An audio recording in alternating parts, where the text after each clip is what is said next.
welcome back to another video where today I'm going to be reacting to, analysing and explaining why I love the song Love Me Leave Me by the Seahorses. Written by this man here, one Jonathan Thomas Esquire. You probably just know him as John Squire of Stone Roses and Seahorses fame. So without any further ado, let's begin. I found a live version, 1998, Tina Park, July, festival date. It's one of my favourite versions, so here goes.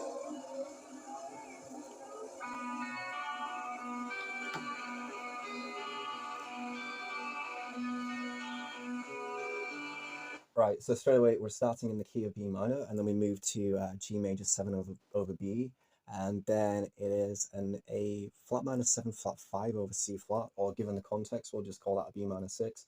And this is very James Bond-esque. I say to quite a lot of people that this could have been used as a soundtrack score to the James Bond franchise. I love it, and it is just the first of many definitive hooks within this song. The reason being is that structurally, compositionally, it focuses on chords. It's a real tour de force of chords, and that means that when you do get some John Squire lead parts, they're very definitive earworms.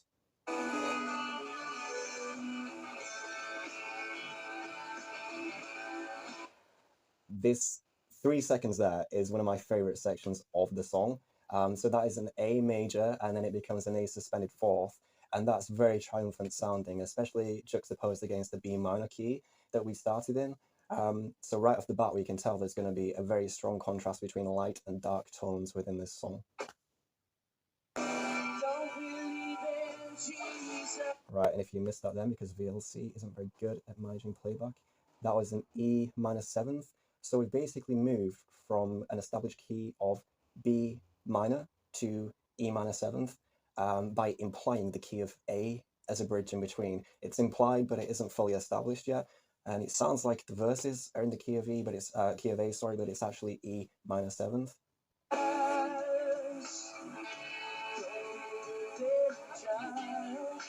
Okay, so that is a beautiful D7 chord there. I love it. And I don't know if you picked up on it because I was talking, but the way John slides out of that chord, particularly on this performance, I love it. So he's basically up the neck like that, slides out of it like that, slides off of it. So I've lost my plectrum. I love it. I think that's great. The way he slides out of it and then slides back down to the root of the G chord, it is great. Just a little deafness of touch like that. That is why I love John Squire. And that is another one of the definitive hooks there. I love it. It's great.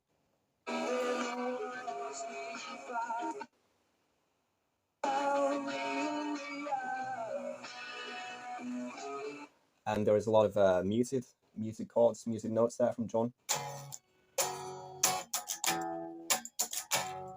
I think that's great.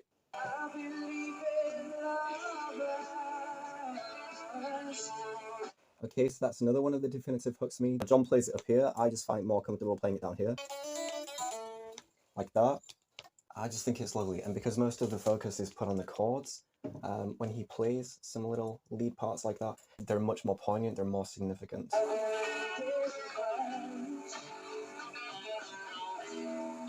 And you can't hear it on this, it's not audible within the mix, but there's strings that come in there. I can't really analyze it because it's not in this mix, but from what I remember, I would say there's at least 2 violins, probably 2 violas, and there must be a low end on that as well, so I would assume cello. I think there's a 5-piece orchestra, I don't know, but I just love the way it comes in. It's like da, da, da, da. I think it's great. It would be so easy for John to just follow that tag himself, but he doesn't. He refrains, he continues playing what he played in the first verse, he just lets the string section have that, and he's basically restraining himself. He's not going crazy, noodling as it were, and he's placing prominence on other instrumentations. There's more focus on the textural components of the song as opposed to just his guitar, and I think that's a sign of an artist, a songwriter, maturing.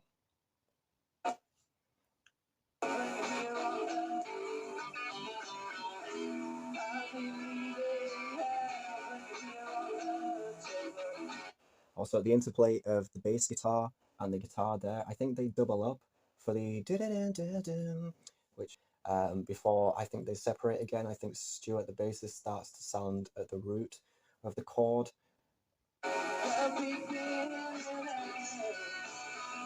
Right, so at the end of the first verse, we had the G flat down in the G shape at the bottom of the neck, but at the end of the second verse, he actually moves it higher up the neck and bars it really high up. That is very idiosyncratic. There's no discernible reason for doing that other than it's John Squire. It's just what he does. Strange little things like that. 95% of people are not going to notice it, but to him, it's everything. It's so important. In fact, as is Ibrahim, is quoted as saying that the way that John approaches guitar playing is very artistic. Now, while I'm sure a lot of people will find that mildly offensive, I do understand exactly what he was trying to say. Everything is preordained. Like, before he goes on stage, he knows what he's going to play. It's very rigid. He doesn't deviate from it. And when he does deviate from it, it's kind of like a little Easter egg for the fans, the guitarists in the audience who are looking for that kind of thing. And it's very unusual guitarist in that sense. But there's no discernible reason for why he moved up the neck, really, except later on in the song we will realize he's establishing something for the very final verse, the fourth verse. We've just gone back into the James Bond riff, and we're building up to the chorus.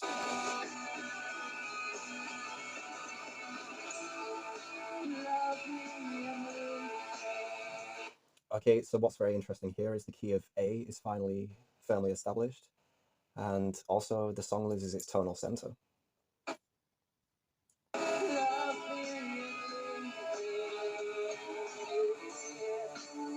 Okay, so we have the introduction of a new chord that's a D flat minor, and I love the way that John slides up into it. I find that very, I have an overwhelming sense of catharsis at that moment. I can't really explain why, but I do. If you can hear the strings, which you can't in this mix, I think they go in, whereas John goes, great. I really love that.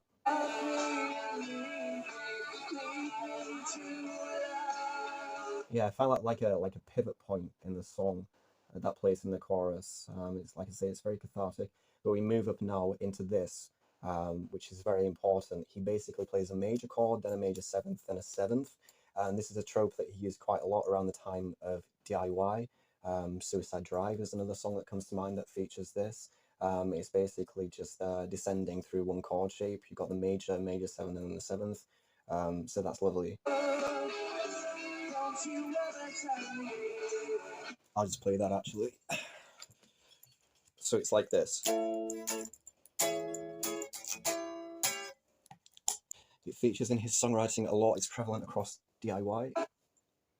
VLC. Okay, so I really like that as well. It would be so easy for, there's a lot of open space there. He could go off on a tangent, noodle, but he doesn't, because the strings are also playing their tags and he's letting them have it. He's placing the focus on the strings, the texture of the song as a whole, the composition as a whole. It's really difficult. It's really difficult for a guitarist to restrain himself like that and think about the composition as a whole, the texture of the composition as a whole. But that's what John does here. He basically just, he's going like this. He could so easily just go.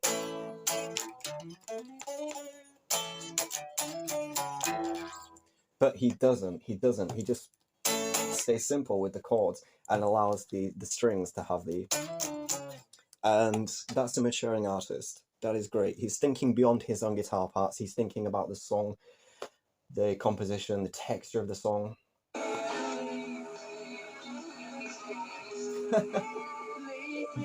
I'm sorry, I don't know why I'm laughing. I find it funny, but at the same time, it's so impressive. It's just, I don't know how to describe that. I don't know what adjective to use other than noodly. It's squiggly. I don't know what that is, but I love it. And it's like a nothingness, really, but it adds everything at the same time. It's strange. It took me years to figure it out. I think I have finally nailed it down. I think it's like this. It's very difficult for me to play at an angle like this, but I love it.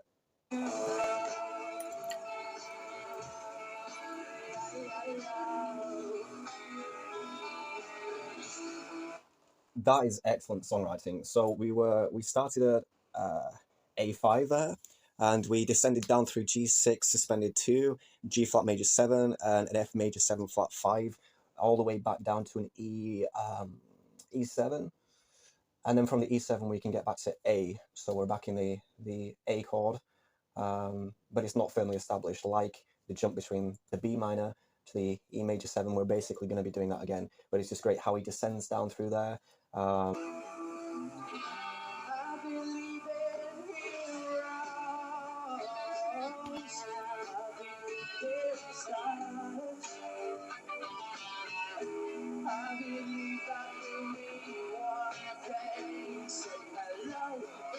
Okay, yeah. This is very chromatic. There's a lot of chromatic movement within this song also.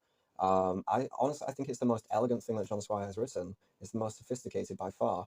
He's probably written better songs, catchier songs, bigger songs, but from what I can see, compositionally, this is the best.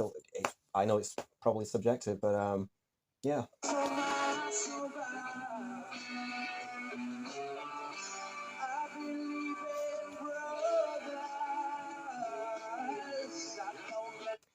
For those with a sharp ear, you'll have noticed that John drops down by an octave there. And what's really interesting about this is it's kind of like, again, a little Easter egg thing. Sometimes he changes the octave, he plays the lower octave straight after the chorus. Sometimes he leaves it until the fourth verse. He's left it until the fourth verse on this version. And I have to say, this is excellent. He's such a rigid guitarist, barely anything changes, but then he mixes it up like that by changing the octave of one of the main hooks. That's just brilliant.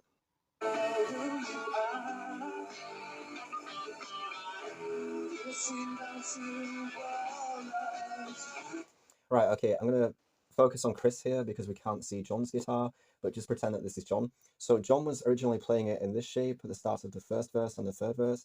In the second verse, I told you he actually moves up, he bars it higher up the neck here, and it seemed pretty idiosyncratic. It seemed kind of, why is he doing that? It's very strange, but it sets him up for this. He's currently barred in the G flat right up here, and he's arpeggiating now, and that's why I guess he did it in the second verse. It was to make the transition seem less jarring at this point, I guess. I think the key to this song is subtlety, and I think John knew that. I can tell, in what I'm hearing, I can tell. Strangely enough, it's not very defined. Whatever he's playing up here, it's arpeggiating, and then I can't figure out exactly what he does. For John Squire's song, for it to not be clearly defined from the off, it's a bit strange, but it sounds great, whatever he's doing. And then he snaps back down into the B minor.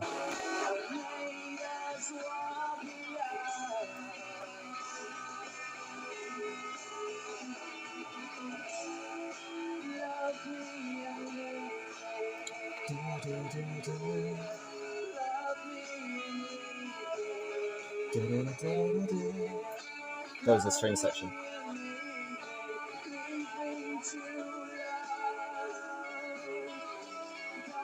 Yeah, so this is like the song, the chorus builds up to that point, and then once you get over it, you feel a sense of achievement, catharsis again, and then you start working your way back down. It's just an immense feeling, especially if you're a guitar player, you can play along to this. Just one of the most enjoyable experiences of my life, learning how to play this song. In fact, I think this is the first song I learned to play on guitar.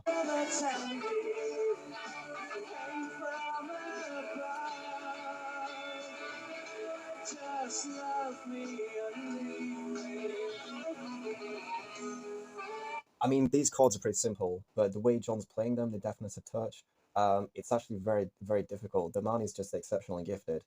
Is he virtuoso? Probably not. That's up for debate. But technically, he's astounding. He is a vastly underrated guitarist, underappreciated.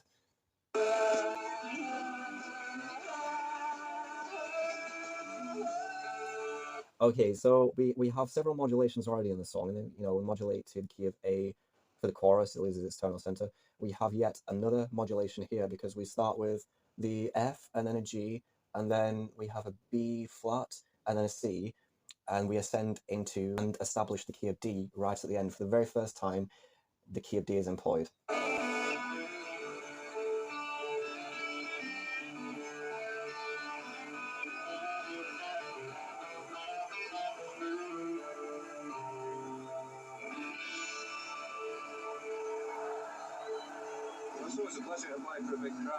I'll try and edit this video down so it's not too lengthy. It's clocked in at around 20 minutes as I'm still talking.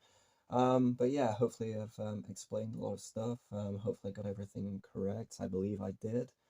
And yeah, this is why I love the song Love Me and Leave Me by John Squire of the Seahorses. Also, I can't sign off without giving credit to Liam Gallagher because I'll have a lot of people I'll have a lot of people chasing me down if I don't give him credit. You're kind of obliged to.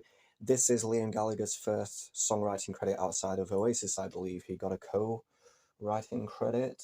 I'm not really sure what he contributed, if it was the initial melody at the start of the verses, or if it was the initial lyrics at the start of the verses. I don't know. Actually, speaking of lyrics, thematically, I love songs with the interstellar theme. Let Me Lead Me, Across the Universe, The Beatles, Funky Pretty, Brian Wilson and the Beach Boys, Celestial Candyfloss, Gruff Rhys. I love anything that's thematically tied to space. So yeah, thematically, I really appreciate it as well.